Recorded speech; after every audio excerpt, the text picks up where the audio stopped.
દિલ ખોલીને દગો કર્યો, જેને પરમાર્થ માન્યા એણે જ પ્રાણ લઈ લીધા। ખ્યાતિ હોસ્પિટલ કાંડમાં રોજ નિત નવા ખુલાસા થઈ રહ્યા છે, અને ત્યારે આ કાંડમાં જેની બલી લેવાઈ ગઈ એ તો પાછા નહીં ફરે, પણ જે મોતના મુખમાંથી પાછા ફર્યા છે તેમના મુખેથી સાંભળો એ દિવસની કહાણી કે કેવી રીતે સામાન્ય દુખાવા અને કળતરમાં દિલ ખોલીને દર્દ આપ્યું।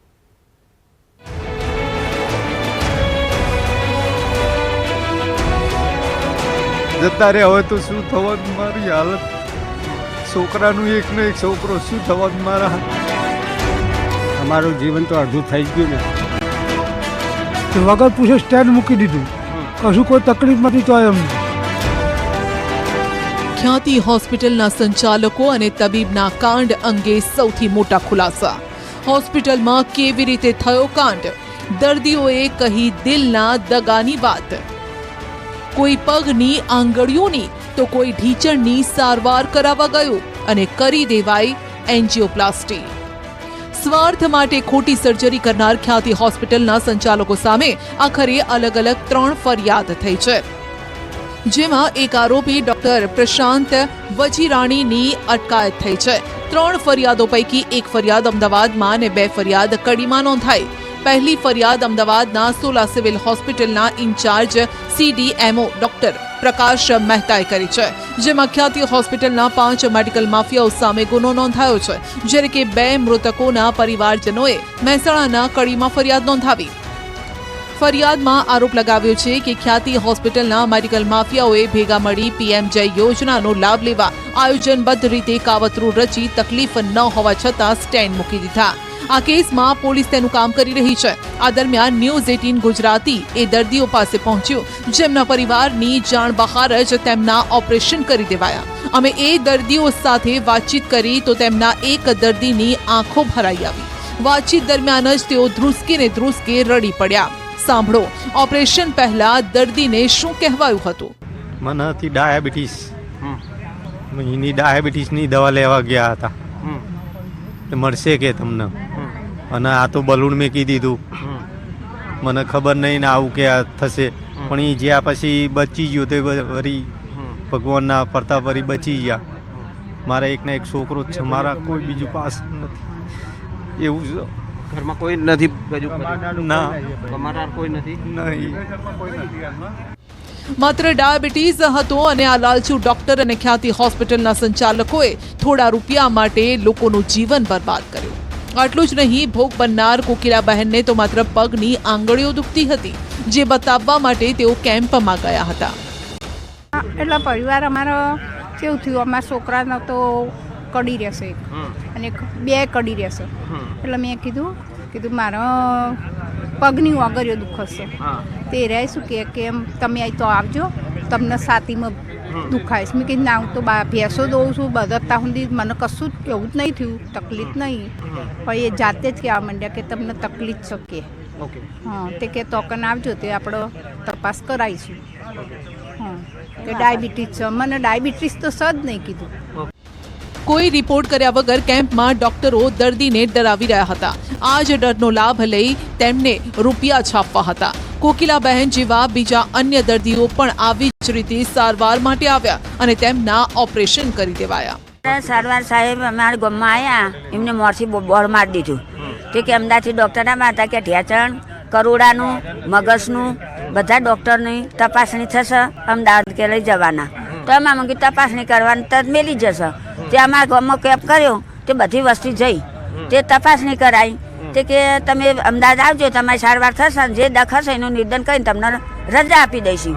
હવે આમાં નહોતું તો અમારા ક્યાં મેલ્યા, ઓપરેશન કરી દીધું, તો અમારા ઘરના તો કોઈ હંગાત નહીં, આવું હતું એટલે અમે તો એકલો જ જઈએ કે આપણે બતાવવા જવું, એમાં ઘરના શું કા લઈ જઈએ, એટલે અમારે દાખલ કરીને અમને પાછું ક્યાં મેળ દીધું ના ઓપરેશન થઈ ગયું। આપણે તબીબોને ભગવાનનું રૂપ માનીએ છીએ, પરંતુ ખ્યાતિ હોસ્પિટલના ડોક્ટરોએ તો રાક્ષસી રૂપ બતાવ્યું।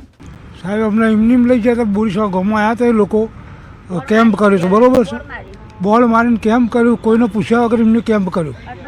કોઈ ગામમાં કોઈ સરપંચને નહીં કીધું, કોઈ તલાટીને નહીં વાત કરી, એમ કેમ્પ કરીને બધાને ગામમાં બોલાવવા હાથ પડાવી, અને પછીથી કાલે તમને તપાસ કરાવી, બોરીસા ગામમાં થોડી તપાસ કરી અને ત્યાંથી કે કાલે તપાસ કર તો અહીંથી કાલે તમને ઉઠાવવાના છે તો તપાસ કરીને તમને મોકલી દઈશું કે અહીંથી ખાલી કે તમને તો આગળ જે દર્દ છે એની બધી જે તકલીફ હશે તો આગળ બધું નક્કી કરીને તમને વિદાય કરી દઈશું અને દવા આપીશું, પણ અમને કોઈ જાતનો રિપોર્ટ કર્યા સિવાય સીધા બધાને સ્ટેન્ડ મૂકી દીધા.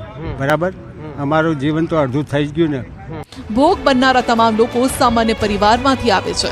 કોઈ પશુપાલન કરીને પોતાનું જીવન ગુજારે છે, કોઈ ખેતી અને મજૂરી કરી એક ટંકનો રોટલો રડે છે. જો કે ખ્યાતિ હોસ્પિટલના મેડિકલ માફિયાઓએ આ દર્દીઓને સ્ટેન્ડ મૂકી દેતા તેઓ હવે ભારે કામ કરવા માટે અક્ષમ થઈ ગયા છે, જેથી ભોગ બનનારા દર્દીઓએ ન્યાય અને વળતરની માંગ કરી છે. યાદ કરવા માટે આવ્યા છે કે અમે અપાહિજ થઈ ગયા. બરાબર, કેમ કે અમારી પાસે કોઈ એવી છે નહીં કે અમે કોઈ પ્રોપર્ટી નથી કે નથી કે કોઈ દવા બી કરાવી શકીએ. બરાબર, પહેલાં તો ગમે તે થોડી નાની મજૂરી કરીને ભરણ પોષણ કરતા હતા અમે, પણ અત્યારે હાલમાં આ કરાયા પછી અમે પૂરા અપાહિજ થઈ ગયા. તો એ પ્રમાણે થોડું ઘણું અમને વળતર મળવું જોઈએ. મહત્વનું છે કે 10 નવેમ્બરે કડીના બોરીસરામાં કેમ્પ યોજાયો. વિનામૂલ્યે વિવિધ રોગોનો કેમ્પ યોજાયો. કેમ્પમાં સ્થાનિક લોકોને બોલાવાયા. મેડિકલ કેમ્પમાં અનેક લોકોએ ભાગ લીધો. કેમ્પમાં દર્દીઓને તપાસના નામે ડરાવ્યા. 11 નવેમ્બરે 19 દર્દીને અમદાવાદ લવાયા. જાણ કર્યા વગર 7 દર્દીની એન્જિયોગ્રાફી કરી દેવાઈ. 7માંથી 2 દર્દીના મોત થયા અને ત્યારબાદ તપાસનો ધમધમાટ શરૂ થયો.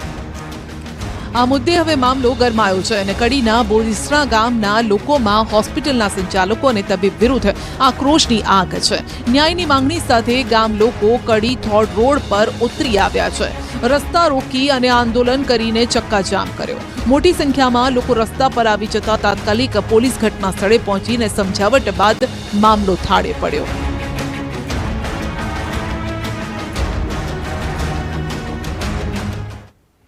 મહીસાગરના લાલ લસણને ચડ્યો છે જબરો પાવર. 150 રૂપિયા કિલો વેચાતું લસણ 400 રૂપિયે પહોંચી ગયું છે અને તેમાંય કળીવાળું લસણ તો 1200 રૂપિયે પહોંચતા ખેડૂતોને બખ્ખા થઈ ગયા છે. પણ આ લસણ કેમ આટલું મોંઘું વેચાય છે ખબર છે? જાણશો તો તમે પણ લેવા માટે દોટ મૂકશો.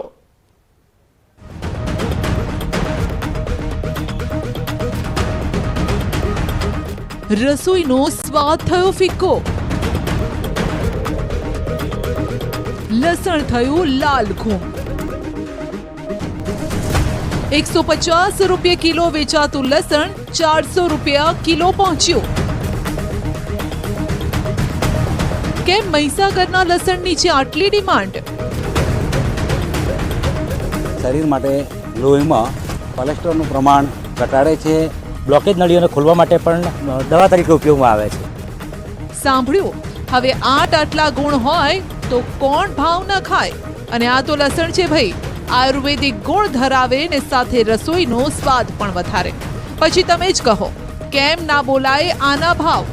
મહીસાગર જિલ્લાના અને તેમાંય ખાસ કરીને લુણાવાડા તાલુકાના ખેડૂતો લાલ લસણની ખેતી કરી સારી કમાણી કરી રહ્યા છે અને હાલ ભાવ પણ ઊંચા બોલાઈ રહ્યા છે. લસણથી અમને બહુ સારી એવી આવક મળે છે. લસણના ભાવ બી સારા મળે છે. ખેડૂતોને સારી આમદની મળે છે. લસણ ખાવાના ફાયદા શરીર માટે લોહીમાં કોલેસ્ટ્રોલનું પ્રમાણ ઓછું ઘટાડે છે. એક કળીનું લસણ લગભગ અમારું 1000 રૂપિયા 1 કિલો જાય છે. લગભગ અમારા ગામની અંદર 1500થી 2200 મણ જેટલું આ ગામની અંદર ઉરવામાં આવે છે અને આ લસણ લાલ લસણ તરીકે ઓળખાય છે. એમાં એક કળીનું પણ બી લસણ આવે છે. તો એક કળીનો ભાવ પણ લગભગ 800થી 1200 રૂપિયા હોય છે અને આ લસણ કોલેસ્ટ્રોલ માટે બ્લોકેજ નળીઓને ખોલવા માટે પણ દવા તરીકે ઉપયોગમાં આવે છે. સ્વાદમાં જ નહીં સ્વાસ્થ્યને પણ ગુણકારી છે આ લસણ. તેની તીખાશના કારણે લોકોમાં લસણની ડિમાન્ડ વધુ છે. મરી મસાલા પાક તરીકે લસણ એ શિયાળાનો એક અગત્યનો રોકડિયો પાક છે. ત્યારબાદ સૂકા લસણનું ભરપૂર અહીં વેચાણ પણ થાય છે. પરદેશમાં સૂકું લસણ તથા લસણના પાવડરની ખાસ ડિમાન્ડ રહે છે. ત્યારે લુણાવાડાના લાલ લસણની માંગ અને ઉપાડ સૌથી વધુ જોવા મળે છે.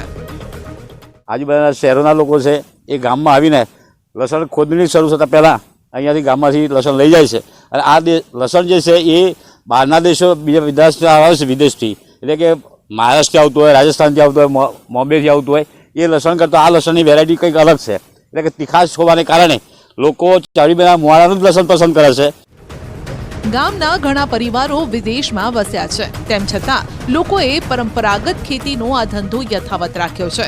કેટલાક એવા પણ ખેડૂતો છે જેઓએ હવે આરામ કરવાની ઉંમરે પણ નોકરી છોડ્યા બાદ લસણની ખેતી અપનાવી છે. એટલે ખેડૂતની આજીવિકા જે છે એ આજીવિકા સારી રીતે એની ચાલે છે. આજુબાજુના રોજમદારો જે છે એમની પણ આજીવિકા ચાલે છે અને એમાંથી સારું ઉત્પાદન મળે છે. એટલે આ લસણના પાકને અમે પકડી રાખ્યું છે. હું રિટાયર થયો છું, પણ મને એટલો રસ જાગ્યો છે કે ભાઈ આ આરોગ્ય માટે સારું છે, તો આપણે લસણની ખેતી કરવી જોઈએ. તો અહીંયા મેં પણ 14 થી 15 મણ લસણનું વાવેતર અત્યારે કર્યું છે. લગભગ મેં 1.5 એકરની અંદર લસણ કર્યું છે અને એમાં લગભગ 100 થી 150 મણ ઉતારો આવશે એ આશયથી મેં કર્યું છે. એમાં એક કળીવાળું લસણ પણ એમાં થાય છે. હવે એક કળીવાળું લસણ એ પણ આપણને શરીર માટે ખરું બહુ ઉપયોગી છે અને એ લોકો એને વધારે પ્રત્યે એની માંગ છે અને માગણી કરે છે. મહીસાગર જિલ્લાની જમીન ગોરાળુ, મધ્યમ કાળી, સારી નિતાર શક્તિ ધરાવતી અને વધુ સેન્દ્રિય તત્વોવાળી છે, જેથી અહીં ઉગતા લસણમાં પોષક તત્વો પણ ભરપૂર હોય છે, સાથે જ સ્વાદ પણ, જેના કારણે મહીસાગરનું લાલ લસણ દેશના સીમાડા વટાવી વિદેશીઓને દાઢે વળગ્યું છે. આ જ કારણ છે કે હાલ લુણાવાડાને લોકો લસણના ગામ તરીકે ઓળખતા થયા છે. આ ગામ જે છે એ CBM તરીકે ઓળખાય છે. એનું હુલામણું નામ છે અને લસણની એ પેટન્ટ પણ CBMના નામ પરથી એને આપવામાં આવી છે કે ભાઈ લસણ તો કે CBMનું. અને સમગ્ર રાજ્યની અંદર, દેશ વિદેશની અંદર CBMના લસણ તરીકે એનો પેટન્ટ તરીકે એનો ઉપયોગ થાય છે અને દેશ વિદેશની અંદર આ લસણ જાય છે. અમેરિકા છે, બ્રિટન છે, દુબઈ છે, ત્યાં આગળ આ અમારા જે ગામનું જે લસણ છે એ ત્યાં આગળ જાય છે. ઓક્ટોબર અને નવેમ્બર મહિનો લસણના પાક માટે વાવેતર માટેનો આદર્શ સમય હોય છે. લસણની ખેતીમાં આ વિસ્તારની પિયત વ્યવસ્થા પણ મહત્વની ભૂમિકા ભજવે છે. લસણનો પાક રોપણી બાદ 4 થી 5 માસમાં તૈયાર થાય છે, ત્યારે પાકની સાથે બિયારણ માટે પણ આ લસણની ખાસ ડિમાન્ડ રહે છે અને આ જ કારણ છે કે હાલ લસણ મોંઘું મળી રહ્યું છે.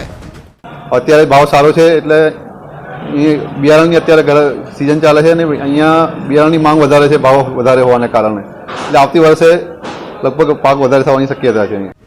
ત્યારે એ પણ જાણી લો કે એક કળી લસણની શું તાકાત છે. તબીબોના મતે લસણની 2-3 કળીઓ ચાવીને જો ખાય તો આવું કરવાથી શારીરિક રીતે સ્વસ્થ રહેવાય છે. લસણ બ્લડ પ્રેશર જ નહીં પરંતુ ખરાબ કોલેસ્ટ્રોલના લેવલને ઘટાડીને હૃદયને સ્વસ્થ રાખવામાં મદદરૂપ થાય છે. ડાયાબિટીસની સમસ્યાઓનો સામનો કરી રહેલા લોકો માટે લસણનું સેવન કોઈ ઔષધિથી ઓછું નથી. લસણ શરીરમાં શુગર લેવલને મેનેજ કરી બ્લડ સર્ક્યુલેશન સુધારે છે. મિતેશ ભાટિયા, ન્યૂઝ 18 ગુજરાતી, મહીસાગર.